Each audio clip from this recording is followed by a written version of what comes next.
Hello, everybody. So, as I've been talking about lately, May is not too late to fix some things that have been happening in school all year, right? So, let me share some tips and tricks. So, first of all, some of us are at this point in the school year where we're like, what just happened? Because I've been talking to you all year. I've been advocating all year. I've been talking to you. You've been making me feel like you're doing a lot of things to support my child. And now we're here and you're talking about retention, being held back, not graduating, um, sometimes maybe summer school. We don't know. And you're like, what did just happen? Well, it happens to all of us, those with IEPs, 504s, those without. So, if you're one of those parents with an IEP, I know you're like, what the heck is happening right now? So schools play a long game. Long game being that you come into the school year and you're like, okay, I want to make sure that my IEP is tight, or you're telling me this is how you're going to do it throughout the school year. It's not working out. Here's the things with IEPs and goals. They should be flexible based on your child. Sometimes it doesn't work. Now, you may have gone in that room and been like, hey, it's not working, expecting to school to figure out how to make it work. And if you are one of those advocates who tell them exactly what you want, they're like, oh no, we have to see if we have tried this enough, right? So it's been a long game all year. Guess what? A lot of us are tired. So we're tired at this point. Some of us are tired, some of us are not. Um, and now you're talking about not graduating, being held back. What's happening? Right? Actually, this is like a great time. Okay.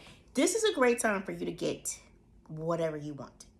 Um, it is a long game, which means what you don't want is for you to have to restart next school year and you're going and saying, well, this is all the stuff that went wrong the year before. Sometimes it's new staff, key staff like that you talk to. New staff, they're like, oh, it's a fresh slate. Not for us, but that's how they feel. So this is an opportunistic time to use where you are right now. So that's when you're going to start sending out emails. You're going to start calls. I have one client, she goes into the office and you're going to say, I need to have an emergency IEP meeting. And it's not too late to get one. Even if you already had one to set the goals for next school year, it's not too late. And in this meeting, you actually have leverage now. You have the fact that your child may not go to the next grade, or they may not graduate at all. Now, not to say we're going to accept this, because we're not. But this is where it starts. Getting an IEP meeting, getting the goals changed, getting the accommodations changed. Now, if your child's being held back or proposed being held back, this is the moment that you figure out how can he support you with your child. So some states have summer school, but the summer school is typically for children who are having issues in school, who are risk for being held back, right? And they also have the same opportunity for children who should be graduating high school. You have to ask for it sometimes. Sometimes you could be in a space where the school's going to go ahead and offer it. But if your child has an IEP, it is an opportune time to ask for summer school so that your child can actually not be held back. Now, is being held back a bad thing? Not all the time. That's another discussion. It really depends on your child. It depends on the maturity of your child. Depends on what grade we're talking about. We're talking about how it's going to affect your child. Like the conversation of being held back really isn't just about us. We also have to consider our child. But right now we're on Operation Handle Our Business. Okay, so that's what you're going to do. You're going to ask for an emergency meeting. You're going to leverage everything that has not been working. If you know what you want, or you have suggested something in the past, great time to bring it up. Okay. If they're talking about retention, great opportunity for your child to get summer school. Great opportunity for you ask for your child to have an 8 next school year. Great opportunity for you to get those goals changed. Great opportunity to ask for tech. It's my favorite thing, right? So it's not too late. School's not over. Even if you are watching this video and it is June and it's the last day of school, it's not too late. Schools usually typically stay in the office 2 weeks after schools are closed. So as long as you're in that like sweet space, you'll be fine. Now, let's talk about to all the parents whose children should be graduating high school, you have the same opportunity. Now, if your child is someone who has an IEP, it is a great opportunity for you to also talk to rehabilitative services because they should be graduating. And you should be working with rehabilitative services administration. And if you have not, great opportunity to get in contact with your local rehabilitative services administration because they will support your child, be it actually talking to the school, helping you talk to the school to see if there's a possibility that your child can take classes in the summer to make up for whatever classes they did not pass for graduation. I had a client where it wasn't even a major thing, like they were missing like 0.5 credits. But it's an opportunity, one, to go to summer school. And if that's an option, always advocate for your child to walk. Once again, it depends on the child, but your child can walk even if they do not get their certificate to graduate. I actually don't like certificates. Certificates are given to children so that they can walk in some schools, some they don't. It's a certificate of completion of school. It doesn't mean that they have met the requirements to graduate. They cannot get employment with a certificate. They cannot get a job. They cannot join the military with a certificate of completion. So you want to make sure that your child is going to get, their degree, right? You want to make sure that they graduate with a certificate. You want to make sure that is a thing for your child. But it's also a great opportunity to talk to rehabilitative services. They might be able to support you more, as well as they will also support them with their next steps, be it trade school, be it college. That's one of their goals, is to support children with IEPs, diagnosis and such. So those are good opportunities for children who might be held back, children who are at risk of not graduating. These are the things that you want to think about. And before I hop off real quick, I want to take a moment to think about the kids themselves. Okay.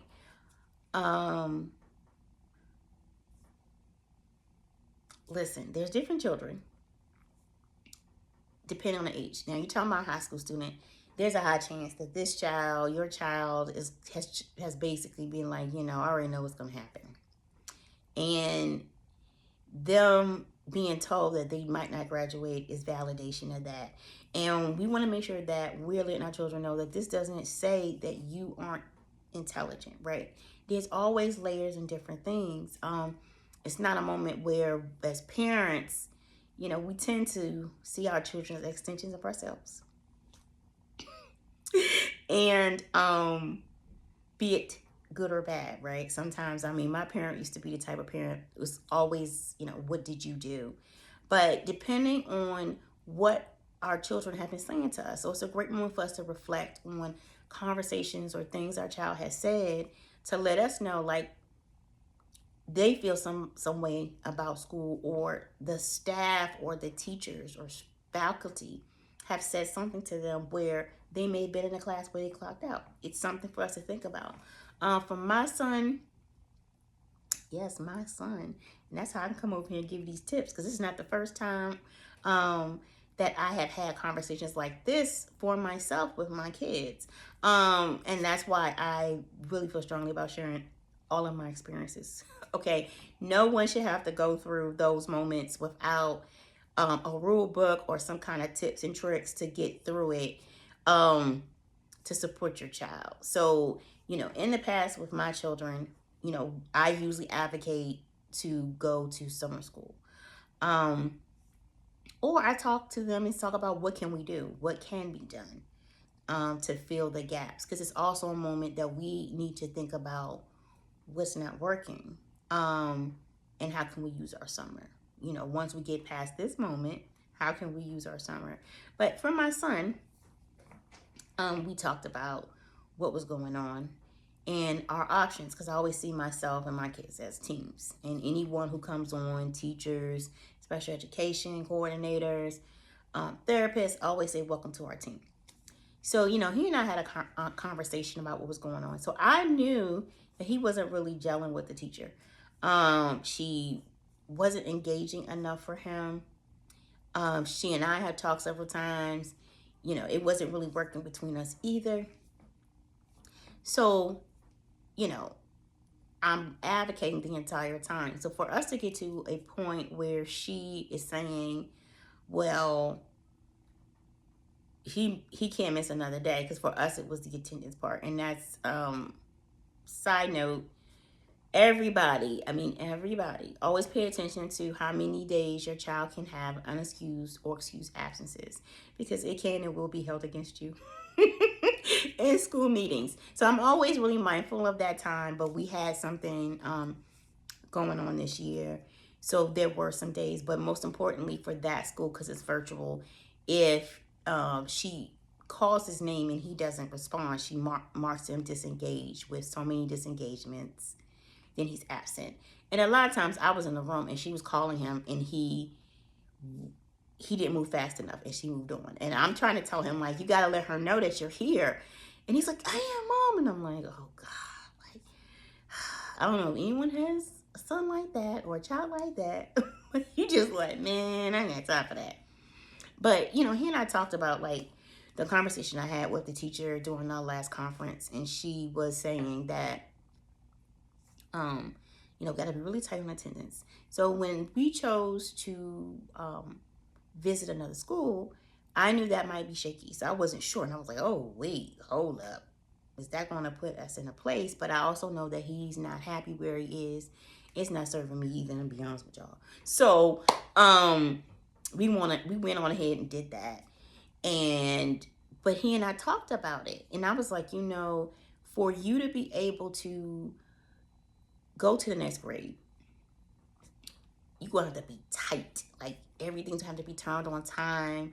You're going to make sure you have to be present, or the option is that you're going to have to be in school in the summertime. He doesn't want that. So listen, y'all, he's super tight right now. I'm like, well, dang, maybe we should have had this conversation early in the year. But be mindful of your child. Be mindful of what they may be thinking about themselves when they hear, I might not graduate, or I might be held back.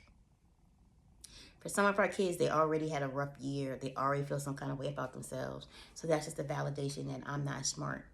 It's a great opportunity for you to ensure that they know that they are smart. It's just that they learn differently, or they process information differently. And that you are working on supporting them to be their best selves. Every school is not a good fit, just like our shoes, y'all. And every teacher is not a good fit either. So there's different things that are happening that actually have nothing to do with their intelligence or behaviors. Now, listen, we know some kids, they have behavior issues or challenges. I like to say challenges. But there are things that the school can do to accommodate. So that's like that moment where you may have a child where they do lose a lot of attention. School may say, is your child on medication? Well, first of all, boop, pump your brakes. You're not allowed to ask me that.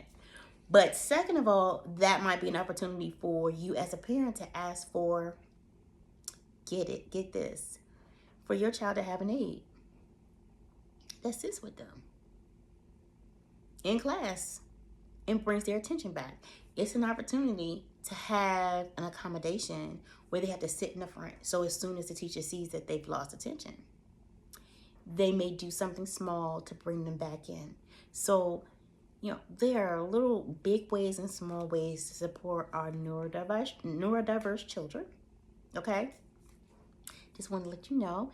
And if you need more support, with getting through this last 2 months or month and a half before school ends. I am offering limited rescue strategies where you work with me and we'll create a strategy. We will do letters, and if I have to, I'll get on a call to make sure that you get and your child gets whatever they need.